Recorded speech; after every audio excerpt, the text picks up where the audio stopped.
নমস্কাৰ আজিৰ ভিডিঅ'টো আপোনালোকৰ বাবে আশা কৰোঁ ভিডিঅ'টো শেষলৈকে চাব। অসম আবৃত্তি আৰু সংস্কৃতি পৰিষদে ভাৰতৰত্ন ডক্টৰ ভূপেন হাজৰিকাদেৱৰ জন্ম শতবৰ্ষ উপলক্ষে উৎসৰ্গিত সদৌ অসম ভিত্তিত আৰ্থিক পুৰস্কাৰ সম্বলিত একক আবৃত্তি প্ৰতিযোগিতা অনুষ্ঠিত কৰিছে। অসমৰ প্ৰতিখন জিলাৰ শাখাসমূহে প্ৰথম পৰ্যায়ৰ প্ৰতিযোগিতা অনুষ্ঠিত কৰিছে আৰু ডিব্ৰুগড় জিলাৰ এটা শাখা হিচাপে আমাৰ ভাদৈ পাঁচালী শাখাও কোনো ব্যতিক্ৰম নহয়। আমিও অহা 17 মে তাৰিখে অৰ্থাৎ দেওবাৰে ভাদৈ ছিনিয়ৰ ছেকেণ্ডাৰী স্কুলত এদিনীয়াকৈ এই প্ৰতিযোগিতা আয়োজন কৰিবলৈ আগবাঢ়িছোঁ। 5টা শাখাত অনুষ্ঠিত হ'ব এই প্ৰতিযোগিতা আৰু 5টা ভাষাত প্ৰতিযোগীসকলে অংশগ্ৰহণ কৰিব পাৰিব। আৰু আটাইতকৈ ভাল লগা বিষয় এই যে এই প্ৰতিযোগিতা প্ৰাক প্ৰাথমিকৰ পৰা আৰম্ভ কৰি 60ৰ ঊৰ্ধৰ পুৰুষ মহিলা উভয়ে এই প্ৰতিযোগিতাত অংশগ্ৰহণ কৰিব পাৰিব। সঁচাকৈ এইটো এটা আমাৰ কাৰণে খুব ভাল লগা বিষয়। চৌষষ্ঠি কলাৰ যি অন্যতম জনপ্ৰিয় কলা, এই আবৃত্তি কলাক উচ্চ আসন দিয়াৰ মানসেৰে অসম আবৃত্তি আৰু সংস্কৃতি পৰিষদে এই কাৰ্যসূচী প্ৰথমবাৰৰ বাবে অসমৰ ইতিহাসত চাগে প্ৰথমবাৰ হ'ব এই কাৰ্যসূচী ইমান ডাঙৰ এটা আবৃত্তিৰ মহাৰণ অনুষ্ঠিত কৰিছে। এয়া আমাৰ ভাদৈবাসীৰ বাবেও এটা খুব ভাল লগা বিষয়। ভাদৈ অঞ্চলৰ যি আবৃত্তি অনুৰাগীসকল আছে নিঃসন্দেহে তেওঁলোকৰ কাৰণে এয়া উৎসাহজনক আৰু প্ৰেৰণাময় বতৰা। আশা কৰিছোঁ আপোনালোকে এই পৰ্যায়ত মানে এই প্ৰথম পৰ্যায়ৰ যি আবৃত্তিৰ প্ৰতিযোগিতা, একক প্ৰতিযোগিতা, এই প্ৰতিযোগিতাত অংশগ্ৰহণ কৰিব আৰু নিজৰ যি আশা আপোনালোকে আশা পূৰণ কৰিব বুলি আশা কৰিছোঁ আৰু আপোনালোকে নিজৰ উৎকৃষ্টতা প্ৰদৰ্শন কৰি ৰাজ্যিক পৰ্যায়ৰ যি চূড়ান্ত শাখা, সেই চূড়ান্ত শাখালৈ নিৰ্বাচিত হ'ব আৰু এই 7টা শাখাত এই প্ৰতিযোগিতাভাগি অনুষ্ঠিত হ'ব। ক্ৰমে গজালি শাখা, এই গজালি শাখাত প্ৰাক প্ৰাথমিকৰ পৰা 4ৰ্থ শ্ৰেণীলৈ শিশুসকলে অংশগ্ৰহণ কৰিব পাৰিব আৰু তেওঁলোকে এটা শিশু কবিতা নিজে নিৰ্বাচন কৰি ল'ব পাৰিব। অসমীয়া কাব্য সাহিত্যৰ যিকোনো এটা কবিতা হ'লেই হ'ব। আৰু ইয়াৰ পিছতে কিশলয় শাখা বুলি আছে আৰু এই শাখাত 5ম শ্ৰেণীৰ পৰা 8ম শ্ৰেণীলৈ ছাত্ৰ ছাত্ৰীসকলে অংশগ্ৰহণ কৰিব পাৰিব। অসমীয়া কাব্য সাহিত্যৰ মানসম্পন্ন যিকোনো এটা দেশপ্ৰেমমূলক কবিতা তেওঁলোকে নিজে নিৰ্বাচন কৰি ল'ব পাৰিব।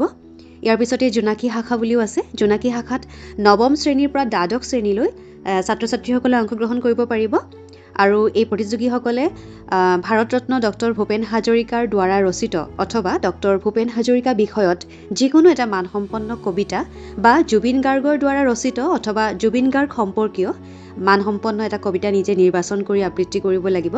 তাৰ পাছতে আছে ৰামধেনু শাখা আৰু এই ৰামধেনু শাখাত স্নাতক পৰ্যায়ৰ পৰা গৱেষণা পৰ্যায়ৰ শিক্ষাৰ্থীলৈ থাকিব এই শাখাটোত আৰু এই শাখাটোৰ ছাত্ৰ ছাত্ৰীসকলে শিক্ষাৰ্থীসকলে অসমীয়া, ইংৰাজী, হিন্দী, সংস্কৃত, বাংলা আৰু বিভিন্ন জাতি জনজাতি বা উপজাতিৰ ভাষাৰ লগতে অসমৰ যিকোনো কথিত ভাষাত তেওঁলোকে আবৃত্তি কৰিব পাৰিব। ইয়াৰ পিছতে মুকলি শাখা বুলি আছে। 60 অনুৰ্ধৰ পুৰুষ মহিলাসকলৰ বাবে এই মুকলি শাখাটো আৰু এই শাখাটো অসমীয়া, ইংৰাজী, হিন্দী, সংস্কৃত, বাংলা আৰু বিভিন্ন জাতি জনজাতি বা উপজাতিৰ ভাষাৰ কথিত ভাষাত তেওঁলোকে আবৃত্তি কৰিব পাৰিব আৰু এই আবৃত্তিৰ কাৰণে কবিতাসমূহ স্বনিৰ্বাচিত হ'ব, তেওঁলোকে নিজেই নিৰ্বাচন কৰি ল'ব পাৰিব।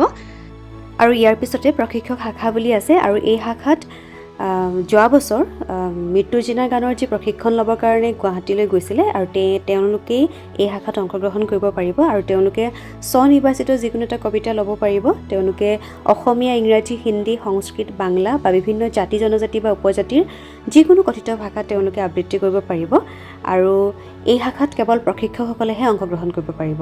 আৰু আটাইতকৈ ভাল লগা বিষয় এইটোৱেই যে আমাৰ ভাদৈ অঞ্চলৰ পৰা, আমাৰ ভাদৈ পাঁচালী শাখাৰ পৰা 2গৰাকী প্ৰশিক্ষক গুৱাহাটীলৈ গৈছিলে আৰু তেওঁলোকে এই প্ৰতিযোগিতাত অংশগ্ৰহণ কৰিব, মানে এই প্ৰতিযোগিতাৰ এই প্ৰশিক্ষক শাখাত অংশগ্ৰহণ কৰিব পাৰিব।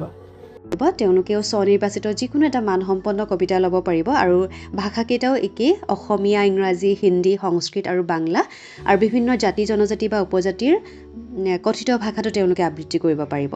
আৰু ইয়াৰ পিছতে প্ৰবীণ শাখা বুলি আছে, য'ত নেকি আটাইতকৈ ভাল লগা বিষয় এই শাখাটো যে 60 বছৰৰ ঊৰ্ধৰ সকলো পুৰুষ মহিলাই এই শাখাত অংশগ্ৰহণ কৰিব পাৰিব আৰু এই শাখাৰ কবিতাবিলাক এনেধৰণৰ ব্যংগৰসৰ কবিতা ল'ব পাৰিব, সংস্কাৰ সংস্কৃতি পৰম্পৰাৰ উপাদান সন্নিৱিষ্ট কবিতা ল'ব পাৰিব, দেশপ্ৰেমমূলক কবিতা ল'ব পাৰিব, বীৰ ৰস সন্নিৱিষ্ট কবিতা ল'ব পাৰিব, আধ্যাত্মিক ৰসৰ কবিতা ল'ব পাৰিব। আৰু এই কবিতাসমূহ সেই ভাষাকেইটা যেনে অসমীয়া, ইংৰাজী, হিন্দী, সংস্কৃত, বাংলা আৰু বিভিন্ন জাতি জনজাতি বা উপজাতিৰ কথিত ভাষা তেওঁলোকে আবৃত্তি কৰিব পাৰিব। আৰু আমাৰ প্ৰতিযোগিতাসমূহৰ কিছুমান নিয়মো আছে আৰু প্ৰতিযোগিতাৰ বাবে যিকোনো এটা শাখাৰ আবৃত্তি প্ৰতিযোগিতাৰ বাবে 3 মিনিট সময় ধাৰ্য কৰি দিয়া হৈছে।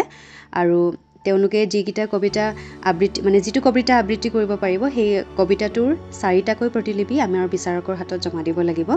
আৰু 10 বজাৰ পৰা আমাৰ প্ৰতিযোগিতা অনুষ্ঠিত হ'ব আৰু ইয়াৰ অংশগ্ৰহণৰ মাচুল 100 টকা ধাৰ্য কৰা হৈছে।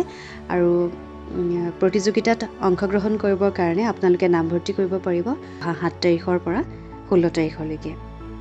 যোগাযোগৰ নম্বৰসমূহ তলত দিয়াই আছে। গতিকে এই চেগতে সকলোকে পুনৰবাৰ আবৃত্তিৰ যি এই মহাৰণত অংশগ্ৰহণ কৰিবলৈ অনুৰোধ জনাইছোঁ। ভাদৈ অঞ্চলৰ যি আবৃত্তি অনুৰাগীসকল আছে নিঃসন্দেহে আশা কৰিছোঁ এই প্ৰতিযোগিতাত অংশগ্ৰহণ কৰিব। ধন্যবাদ।